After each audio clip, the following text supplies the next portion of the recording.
He came home 3 days early, expecting silence. Instead, the billionaire froze in the doorway. His maid stood in the kitchen, her uniform wrinkled, her arms trembling, and strapped to her chest were 2 tiny babies clinging to her as if she was their only lifeline. Their mother dead, their father gone, and for 3 desperate nights they had slept under his roof without him knowing. His anger told him to fire her on the spot. But what happened next would change all of their lives forever. Before we dive in, tell us in the comments where you're watching from and what time it is right now. Richard Sterling was a man who built his fortune on discipline, precision, and control. At 42, he was one of London's most powerful financiers, the kind of man who could walk into a boardroom and silence it without raising his voice. His life was order, perfection, a fortress where no detail was overlooked, which was why, when he returned home 3 days earlier than planned, rolling his suitcase across the polished marble floor of his Chelsea mansion, he expected silence. A home as pristine as the empire he had built. Instead, he heard it. Soft noises drifting from the kitchen.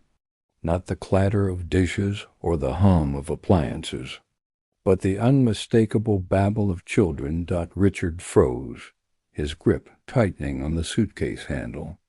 Children in his house? Impossible. He paid enough to make sure no chaos crossed his threshold. Jaw tightening, he strode down the corridor, the click of his shoes sharp against the floor. And when he stepped into the kitchen, the sight that greeted him sent a hot surge of anger straight through his chest. Maria Alvarez, his maid, stood bent over the counter, yellow gloves on her hands, scrubbing furiously. But strapped to her chest in a faded gray sling were not 1, but 2 babies. Their pale blonde heads nestled against her, their small fingers curling and uncurling as if searching for comfort. Richard's voice thundered. "What the hell is this?" Maria froze. For a moment, the only sound was the faint gurgle of 1 baby. Then slowly she turned. Her face was pale, her eyes tired, but there was something fierce behind them, something that braced for impact. "Sir," she whispered, "you weren't supposed to be back yet." Richard's anger snapped. "That's your first thought? Not an explanation. Not an apology. You brought children into my home without permission.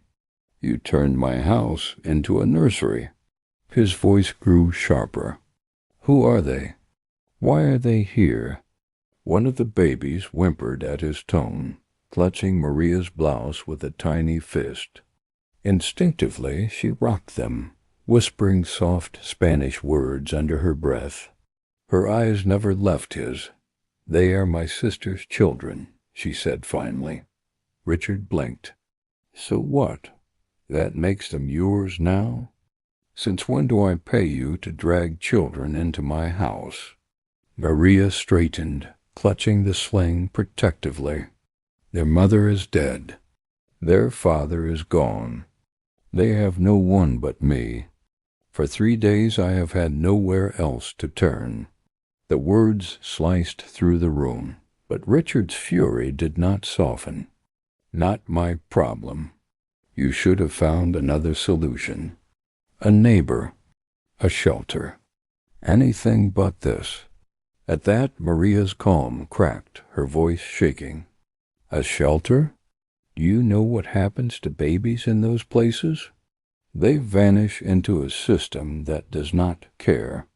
My mother is too old, too weak. She begged me not to let them go. So I brought them here because I had no other choice." Richard's hand slammed against the counter, making the babies flinch. "You don't bring children into my house without my permission. Do you understand how serious this is? Maria's lips trembled, but she did not look away. Yes, I broke your rule, but I did not break my promise. I promised my sister on her deathbed I would keep them safe. If you want to fire me, then fire me. But I will not abandon them. Her words struck like a blade. Richard stared at her, fury tightening his chest. He wanted to remind her of her place, to throw her out into the night. But something stopped him. The way her arms curled around those children. Not like a maid breaking a rule, but like a woman cornered by life, fighting for two lives that were not her own. The room felt heavier. For the first time in years, Richard Sterling, the man who always knew the right move, found himself uncertain. The hours after that confrontation were a storm. Richard paced his study, fury and unease battling inside him. Maria's words replayed in his mind. I promised my sister I would keep them safe. He had built an empire on contracts, deals, numbers that never broke their word. But promises like hers, raw, human, desperate, were foreign to him. By morning, he had made a decision.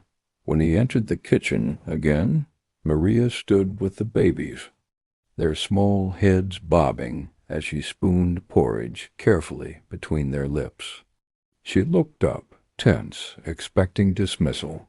Instead, Richard spoke with measured calm. From today we set boundaries. They do not come here again unless I say so.